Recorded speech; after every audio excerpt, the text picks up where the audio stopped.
I should have known better than to say yes. But there was something about the way Arya gazed at me that evening, something that stoked a glimmer of optimism, concealed beneath layers of rehearsed composure. It made me disregard the warning signs pounding in my chest. We were sitting on our couch on a calm Friday night, the kind where the hum of the fridge fills the gap between two people who haven't spoken much lately. She turned to face me, her legs folded under her, and said, "My dad is really excited to host this year, so he wants us to come." She stopped mid-sip and carefully placed her coffee mug down. Her father, Dorian Keene, the kind of guy who, despite my repeated assurances that I was not the IT guy, insisted on introducing me at dinner parties as the son-in-law who works in cybersecurity, as if I were tech support. I tried not to flinch. She answered too quickly. He even had place cards printed this time. It felt like eating glass, pre-assigned seating. Her voice softened, almost pleading.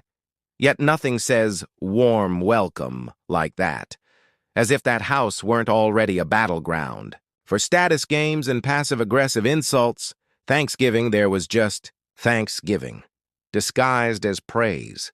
Praise that conveniently forgot I'd been gently removed from every family photo over the past 3 years of holidays. I wasn't from a wealthy family. I didn't go Ivy League. I didn't play golf at Ridgeway. Or summer in the Hamptons. I was a systems analyst who dared to love their golden daughter while wearing off-the-rack clothing. "Include you," she said. It sounded like a line from a screenplay someone handed her. I knew I was walking into a storm, but I convinced myself it wasn't worth the fight. The day of the dinner arrived, coated in cranberry sauce and a gray drizzle that seeped through your coat. We drove in silence. Arya scrolled through her phone before I'd even secured the front door. Her family's estate loomed, a colonial sprawl with a winding path that looked ripped straight from a luxury magazine, every shutter perfect. Every hedge trimmed to within an inch of its life. "Try to smile," she murmured, as we entered the driveway. "Okay," I replied, more out of habit than conviction. I straightened my collar and walked up with a gift bag, a rare single malt scotch I'd hunted down from a collector. I thought it might spark a real conversation. But the moment the front door opened, I felt the chill. And it wasn't the weather. Dorian hugged Arya. He tapped Julianne on the shoulder. His eyes swept past me, like I was a resume missing credentials. He turned instead to Bianca's husband and gave me a nod, cold as a locked door. The scent of sage and roasted pork filled the house, a warmth that should have felt familiar, but instead felt like trespassing. The living room swelled with family dressed like magazine models, each swirling a glass of wine or a champagne flute, laughing on cue. I stood there with my scotch in hand, like a child offering a handcrafted gift to people who collect Fabergé eggs. When Bianca spotted me, her lips curled. "Nice coat," she said, tight smile. "Where's it from? What's that place beside the train?" "Station Brooks." "Brothers," I replied evenly. "Oh, the outlet one." Dinner wasn't ready yet, so we were ushered into the sitting room, where they seemed to feel superior for no discernible reason. Julian was already narrating tales from his hedge fund glory days, words like aggressive, returns and client liquidity flung like gospel. Dorian leaned forward as if reading scripture. I sipped water and nodded at the right times. One relative passed out boxes, gold-stamped silk ribbons, wax seals, Bianca, Julian, Aunt Marina, even Bria, Bianca's 7-year-old. But when the last gift was handed out, I was still sitting there, empty-handed. "Oh no," Bianca exclaimed theatrically. "Have we overlooked someone?" They laughed. Arya didn't. She looked at me like I'd wandered in by mistake. That was the worst part. Not the oversight. Not even the laughter. It was her silence. The one person who should have been in my corner. Looked away. Crossed her legs, stirred her wine. like I was a warning. Still, I gritted my teeth, looked away, and found Bria sitting cross-legged by the piano, tilting her head. Uncle Cass. Why didn't you get a present? I smiled softly. Sometimes the best presents aren't wrapped.